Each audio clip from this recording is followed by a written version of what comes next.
1절에서 11절까지 말씀 보겠습니다. 여호수아 벌써 1장, 2장 했는데 벌써 7장이 됐네요. 그죠? 7장 1절서 11절까지 말씀 우리 함께 이 말씀을 교독하시도록 하겠습니다. 이스라엘 자손들이 온전히 바친 물건으로 말미암아 범죄하였으니 이는 유다 지파 세라의 증손 삽디의 손자 갈미의 아들 아간이 온전히 바친 물건을 가졌음이라. 여호와께서 이스라엘 자손들에게 진노하시니라.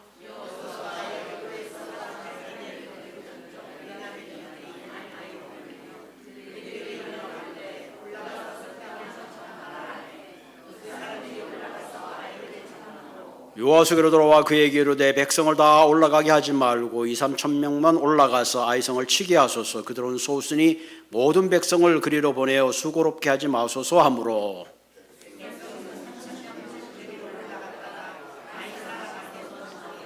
아이 사람들이 그들을 36명쯤 쳐 죽이고 성문 앞으로부터 스바림까지 쫓아가 내려가는 비탈에서 쳤으므로 백성의 마음이 녹아 물같이 된지라.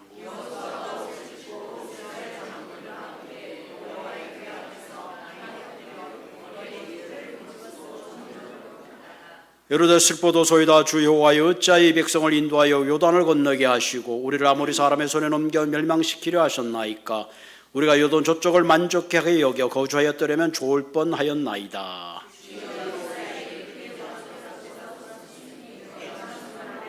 가나안 사람들 일당의 모든 사람이 듣고 우리를 둘러싸고 우리 이름을 세상에 끄드리니 주의 크신 이름을 위하여 어떻게 하시려 하시나이까 하니.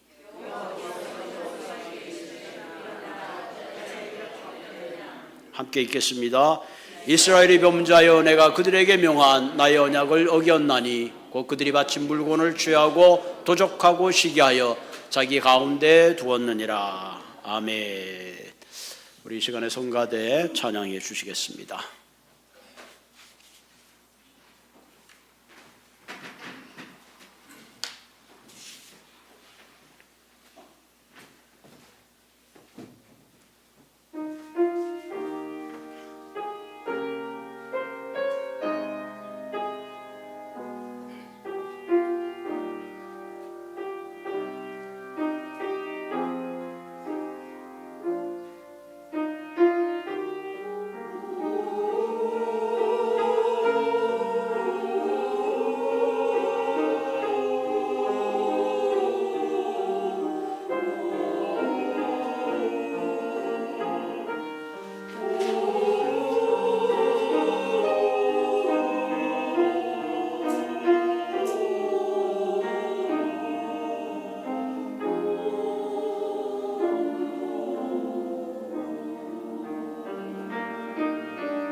주님을 찬양해, 주님을 찬양하십시다. 할렐루야.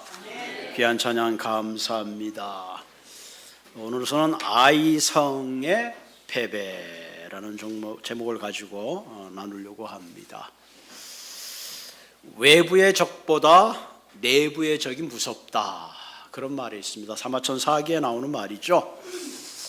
역사를 이렇게 보면 물론 외부의 침략에 의해서 나라가 망한 경우도 있지만 또 대부분의 많은 경우는 내부의 권력 투쟁 때문에 주저앉고 나라가 갈리는 경우를 많이 볼 수가 있습니다. 로마인의 이야기에 이렇게 보면 전제군주가 가장 두려워하는 것은 외적보다 내부의 적, 즉 자신의 왕위를 위협할 가능성이 있는 인물이다. 그렇죠? 그렇습니다. 나폴레옹이 모스크바의 원정길에 올랐을 때에 할리 하이네 시인은 그 나폴레옹을 돌아서게 한 것은 모스크바의 대포가 아니라 작은 눈송이다. 1812년에 69만 명의 나폴레옹 군대가 러시아의 원정길에 올랐지만 극심한 추위와 눈보라 때문에 겨우 돌아온 숫자가 2만 2천 명이라고 합니다. 눈에 보이지 않는 눈보라, 그것을 우습게 봤지만 눈에 보이지 않는 적 때문에 나폴레옹은 돌아설 수밖에 없는 그런 삶의 길을 걸어갔습니다. 실제로 우리가 지난 팬데믹 때 모든 사람이 눈에 보이지 않는 바이러스 때문에 처음에는 대수롭지 않게 생각했잖아요. 뭐 별거 아니겠지. 그러다 무려 3년 이상이나 얼마나 경제적으로 우리에게 치명적인 그런 패배를 가져다 줬는지 모릅니다. 아마 역사의 기록에 길이 아마 남을 겁니다. 이처럼 예상치 못한 적들이 우리의 삶 가운데 숨어 있습니다. 우리는 이런 적들을 복병이라 그러죠. 복병. 인간관계에도 복병이 있어요. 생각지 않는 말 한마디가 가슴에 상처가 되기도 하고, 내가 믿고 신뢰했던 사람이 그만 그 관계가 깨어지는 것도 있죠. 때로는 별거 아닌 이해관계 때문에 나누어지기도 합니다. 특별히 저와 여러분들은 예수를 믿는 사람들입니다. 그래서 우리의 예수 믿는 삶 가운데도 영적으로 우리를 무너뜨리게 하는 복병이 있어요. 우리는 그것을 죄라고 하죠. 죄가 우리와 하나님의 관계를 이간질시키고 궁극적으로는 우리와 하나님의 관계를 멀어지게 하는 것이 죄입니다. 성경에 보면 출중한 위대한 하나님의 사람들이 이런 생각지 않은 복병 때문에 넘어진 경우가 참 많이 있어요.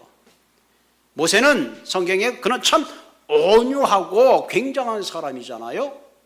그런데 모세가 가나안 땅에 들어가지 못하는 두 가지 큰 잘못을 했는데, 하나는 자기가 시내에서 내려왔더니 온 백성들이 막 금송아지를 먹고 춤을 추는 모습을 보고 분노를 이기지 못해서 그 십계명을, 하나님이 직접 쏜 십계명을 던져서 깨트려 버리고 말았어요.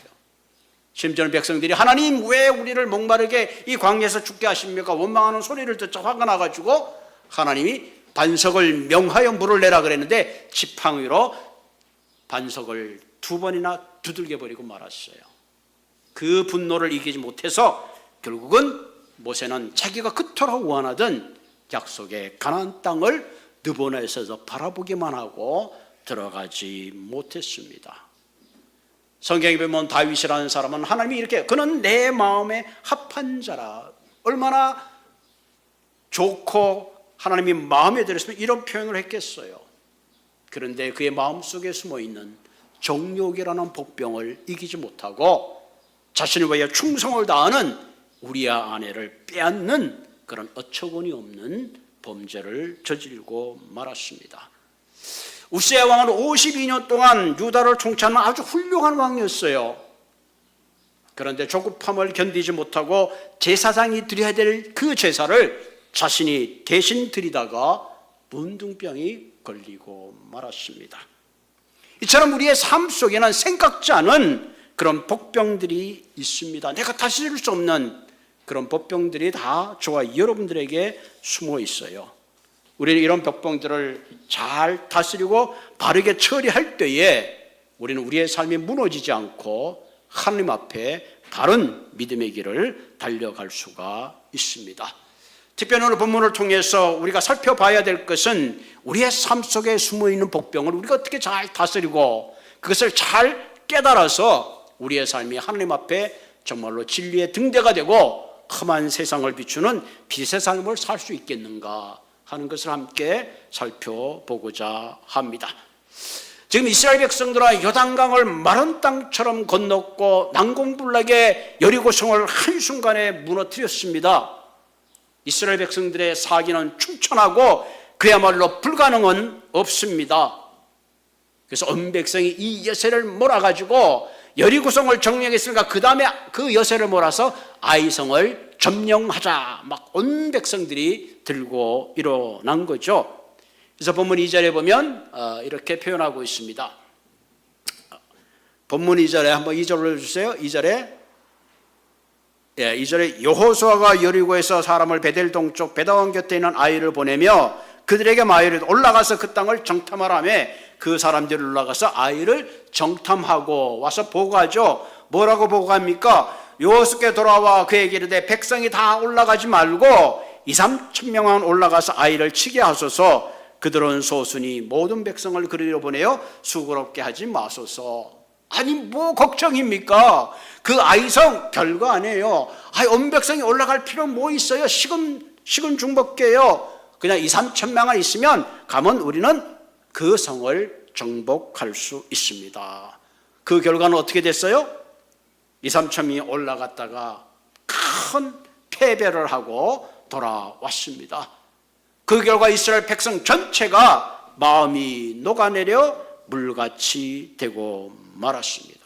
그리고 이스라엘의 온 백성의 사기가 땅에 떨어졌습니다. 여러분, 이스라엘 백성들이 여리고를 점령할 때는 한 명도 다치지 않고 여리고성을 점령했는데 지금 아이성은 힘조차 제대로 써보지 못하고 그냥 큰 패배를 당했어요. 왜 그랬을까요? 아이성이 더 견고해서 그런가요? 그들의 전략이 뭐가 잘못돼서 그럴 건가요? 결국은 뭐예요? 그들의 마음속에는 교만이라는 복병이 결국은 실패를 가지고는 가장 중요한 원인이 되고 말았습니다. 여러분, 이스라엘 백성들은 출애굽할 때 하나님께서 바로의 군대들을 홍해에 다 수장시켰습니다. 심지어는 요단강을 건널 때도 마른 땅처럼 건너갔습니다. 그리고 여리고 성도 무너뜨렸어요. 그 모든 일들이 그들이 한 것이 아니라 하나님의 전략대로 하나님을 신뢰하고 그분을 의지할 때에 하나님이 이루어 주신 모든 결과입니다. 그런데 이들이 그만 그것을 잠깐 잃어버린 거죠. 그 안에 우리도 할 수 있다, 이제는 우리의 적은 없다, 그 마음에 교만한 마음이 들어가는 순간에 그들은 영적 전쟁에서 실패하고 말았습니다. 그런 의미에서 우리는 인생을 살아가면서 내 속에 있는 영적 복병을 잘 구분해 내야 합니다. 특별히 이스라엘 백성들이 아이성을 실패하는데 세 가지 중요한 원인이 있었습니다. 그 첫 번째가 탐심입니다. 탐심이라는 복병이 아이성에서 큰 실패의 원인이 되었습니다. 본문 1절에 보면 이스라엘 자손들이 온전히 바친 물건으로 말미암아 범죄하였으니 이는 유다 지파 세리의 중성 삽디의 손자 갈미의 아들 아간이 온전히 바친 물건을 가졌음이라. 여호와께서 이스라엘 자손에게 진노하셨느니라. 그래서 아이성에서 진 거죠. 본문의 11절에 보면 이스라엘이 범죄하여 내가 그들에게 명한 나의 언약을 어겼고 또한 그들이 온전히 바친 물건을 가져가고 도둑질하여 속이고 그것들을 그들 가운데 두었느니라. 결국은 이스라엘 백성들이 아이성에서 참패할 수 없던 원인을 하나님은 너희들의 탐심 때문에 그렇다, 그렇게 말씀하고 계십니다. 여기 본문에 우리가 한번 주목해야 볼 온전히 바친 물건이라 하는 대목을 우리가 살펴볼 필요. 온전히 바친 물건이란 말은 히브리 말로 헤렘이라는 단어입니다. 헤렘. 이것은 레위기에 있고 민수기에 있고 여호수아에 있는데 이스라엘의 모든 전쟁은 이 헤렘이라는 중요한 하나의 어떤 그 틀에서 이해를 할 때에 우리가 바른 이해를 할 수 있습니다.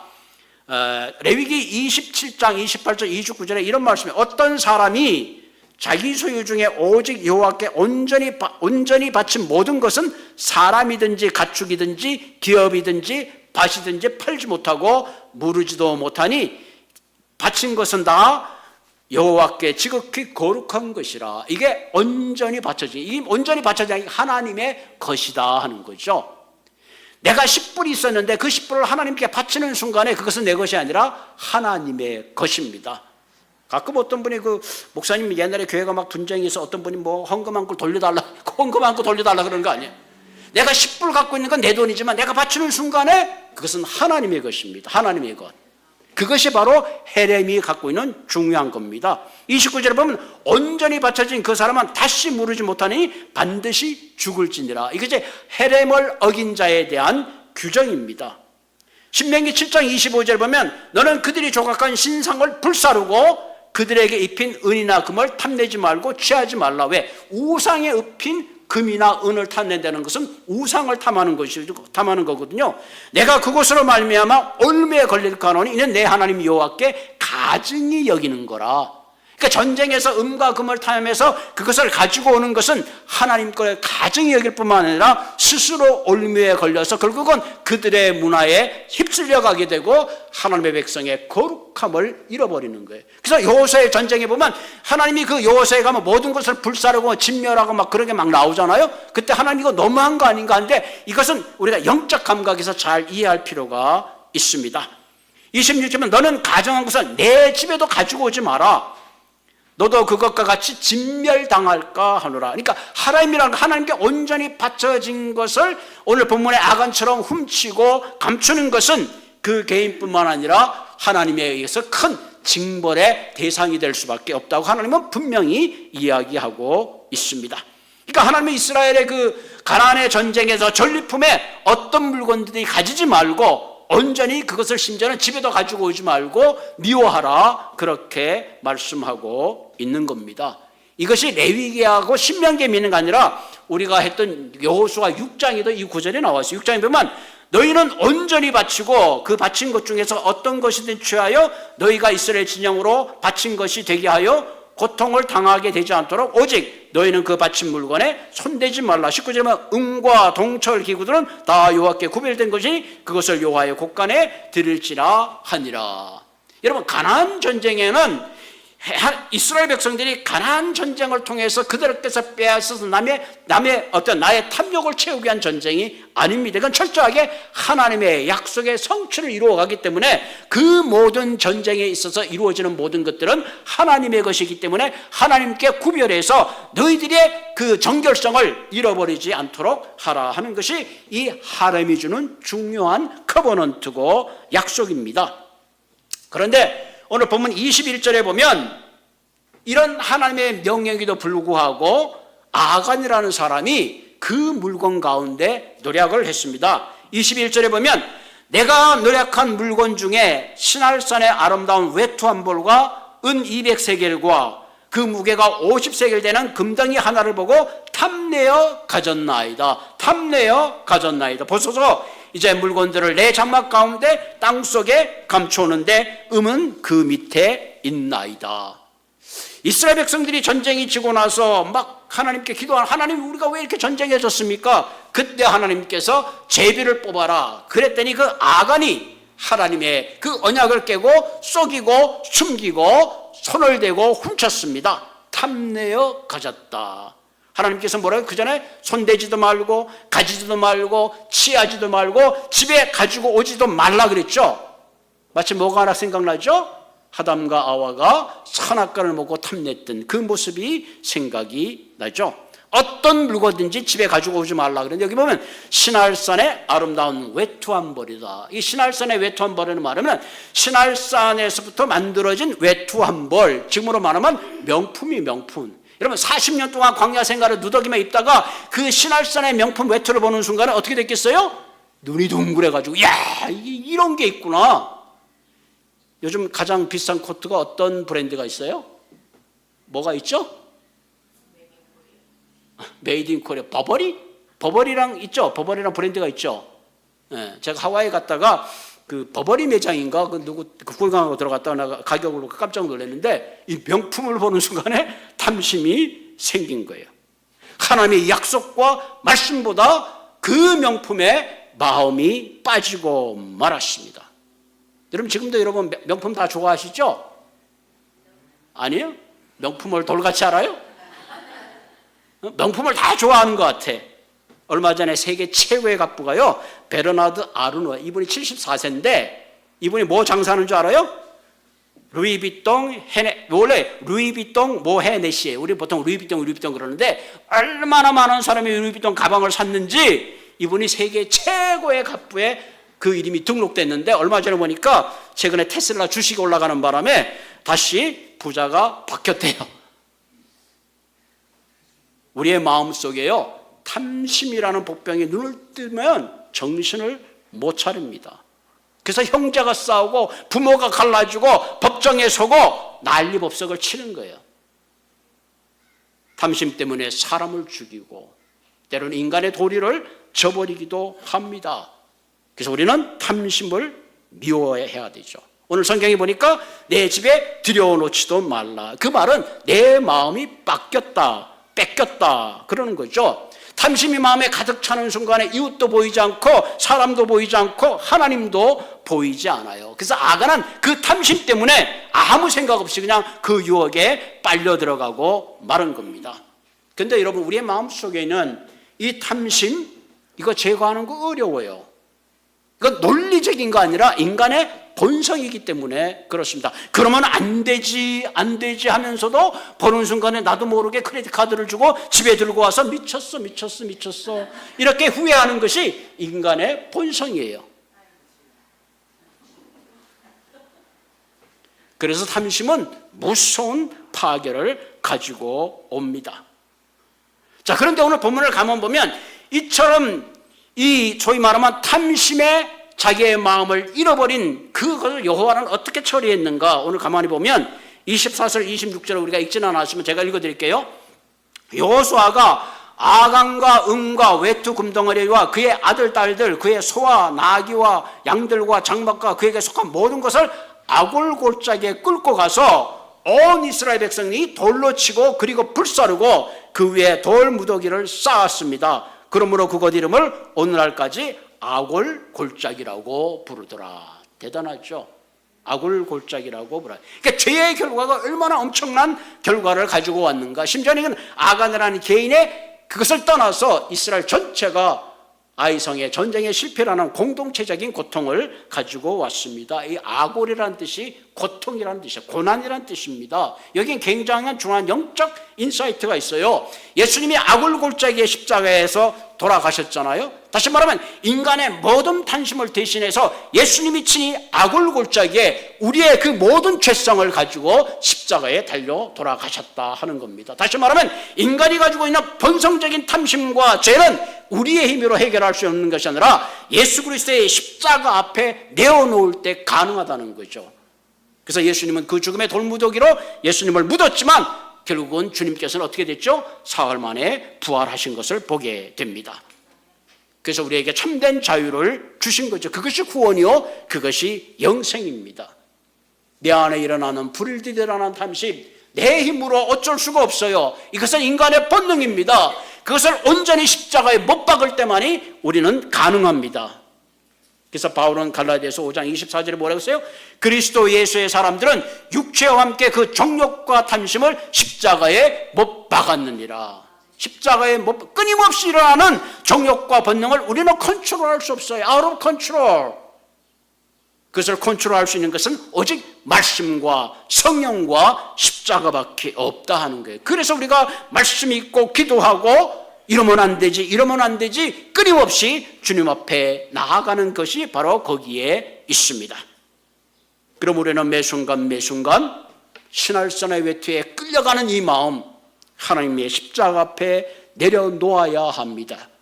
그래야지 가난한 이웃이 보이고 그래야지 제대로 하나님 앞에 살 수가 있습니다. 그러므로 사랑하는 성도 여러분, 매 순간 십자가 앞에 내 의지를 내려놓고 성령의 능력으로 우리에게 일어나는 그런 모든 탐심을 이기시는 그런 삶이 되기를 주님의 이름으로 부탁을 드립니다. 두 번째, 이스라엘 백성들이 아이성에 실패하는 가장 중요한 이유는 마음의 가드를 내려버린 거예요. 여러분 권투할 때 가드를 때리니까 막 하잖아요. 가드를 올리잖아요. 예? 그러다 상대방이 좀 어떨 때 권투 보면 막 이렇게 가드 올리는 어떤 사람 막 이렇게 폼을 잡고 막 치다가 한 방에 자기가 KO를 당하잖아요. 이건 내리는 순간에 그냥 우리는 KO예요.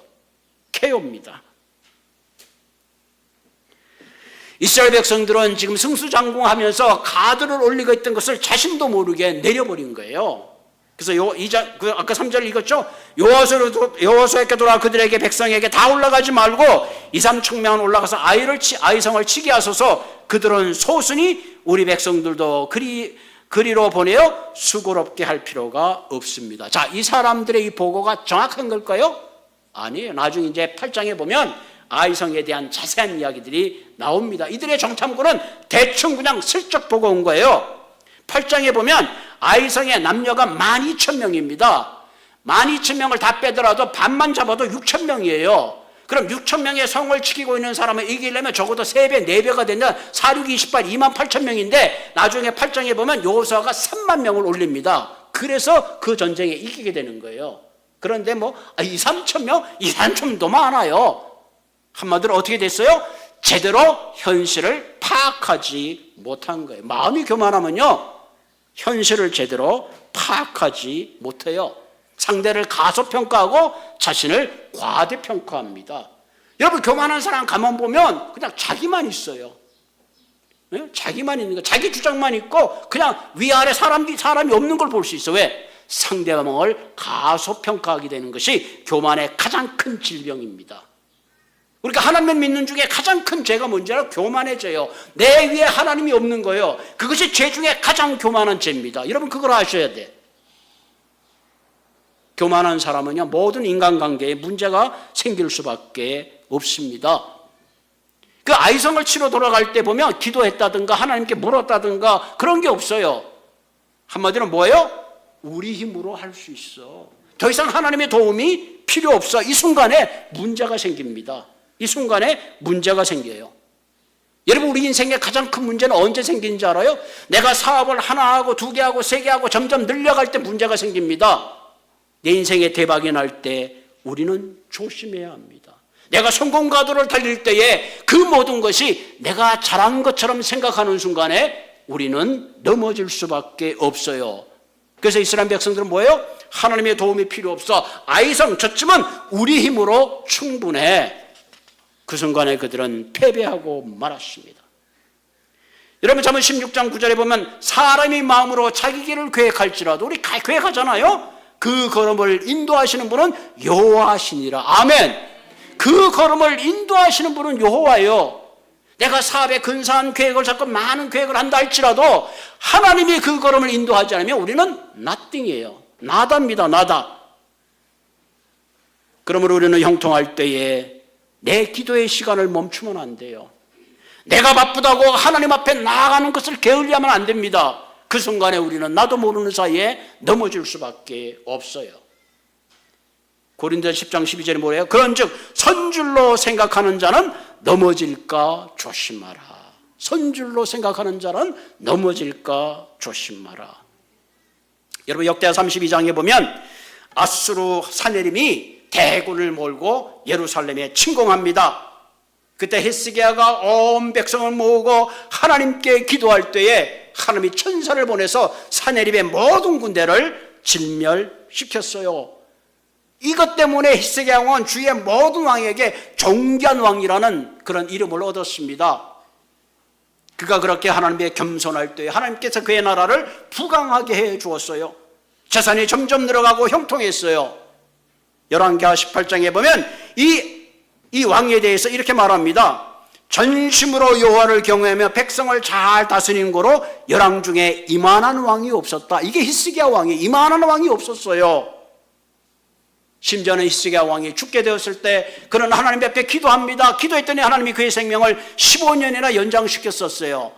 이 소식을 들은 바벨론의 사신들이 와서 야, 당신이 죽을 운명인데 하나님께 기도했더니 15년의 연장을 받았다는데, 그래서 이분에게 와가지고 머리를 조아리며 한마디로 선물을 가지고 왔어요. 그때 이 히스기야 왕은 그 바벨론의 사신들에게 자신의 보물고와 군기고와 내통고와 왕국의 모든 걸 보여준 거. 왜? 나 이런 사람이야. 봤지?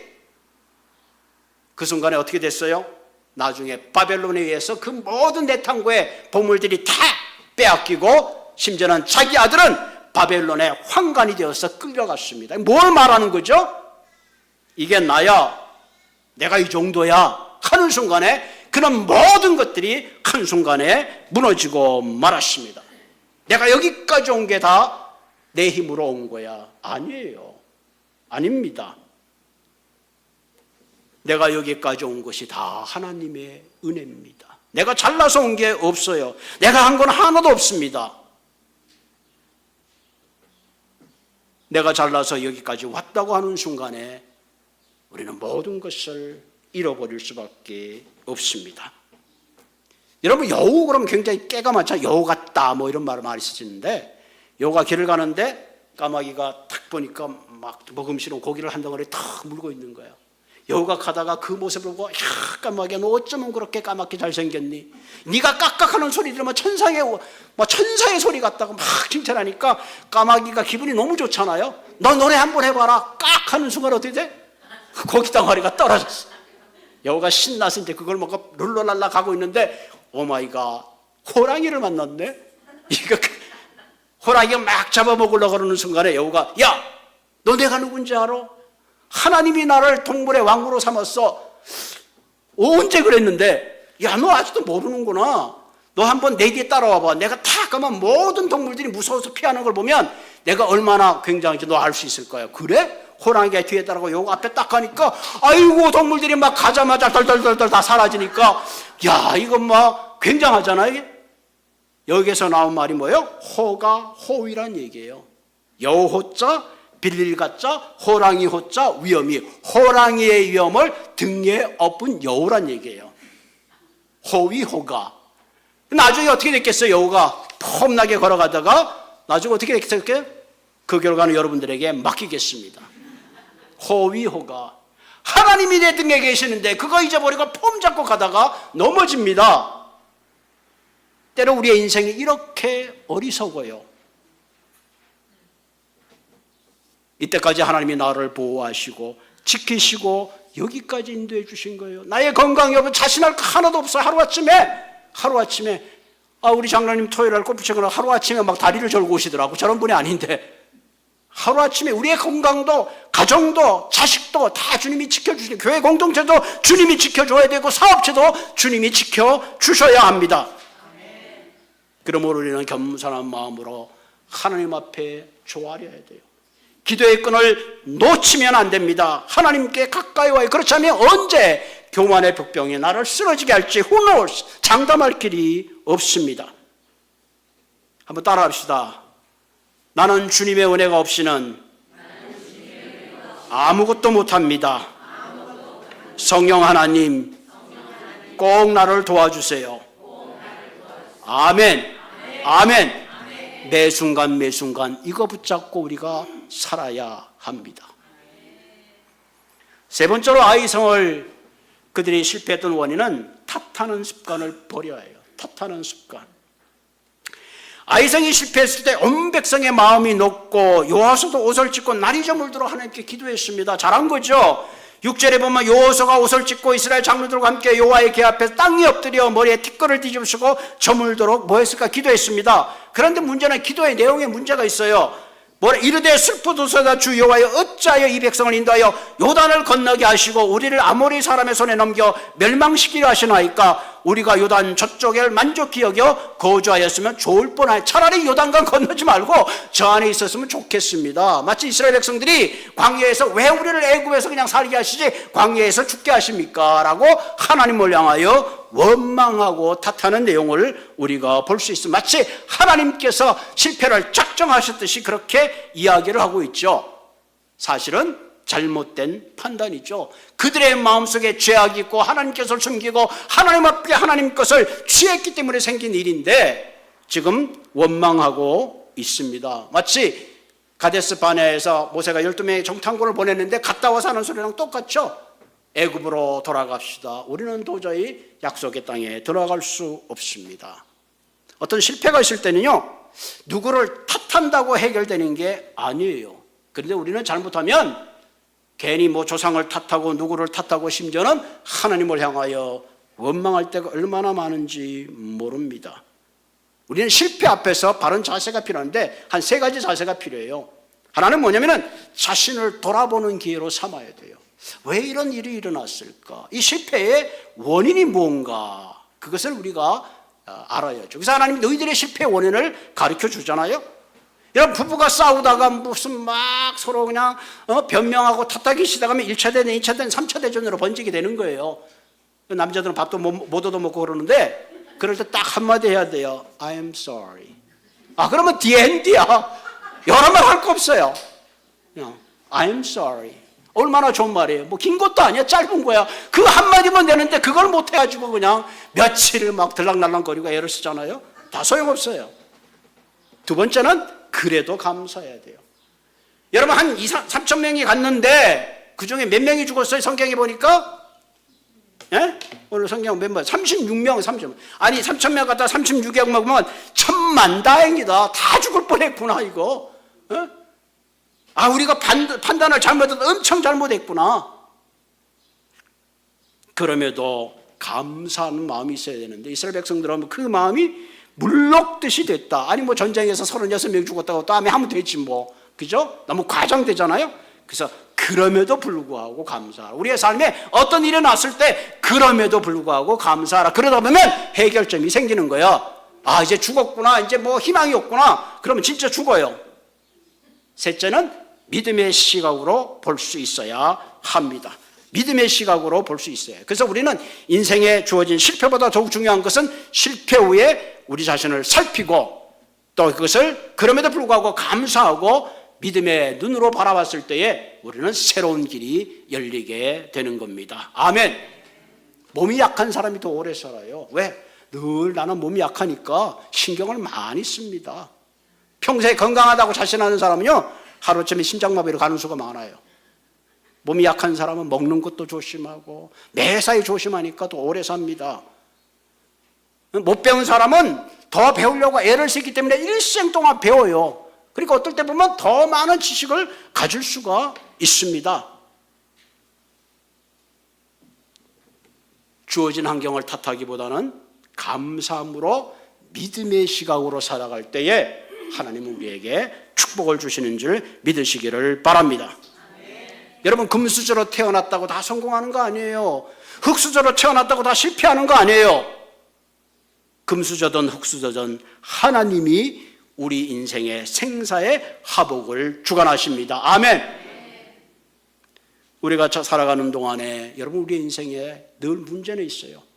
작은 문제, 큰 문제, 마치 바다에 파도가 치듯이 늘 밀려옵니다. 그때 문제 앞에 절망하고 낙심하지 마시고 하나님 앞에 그 문제를 펼쳐놓고 하나님께 맡겨드리세요. 하나님 만져주십시오. 당신의 도움이 없으면 내 인생을 살아갈 수 없습니다라고 우리가 하나님 앞에 나아갈 때에 그 하나님이 우리를 다스려 주시고 붙들어 주시는 줄로 믿습니다.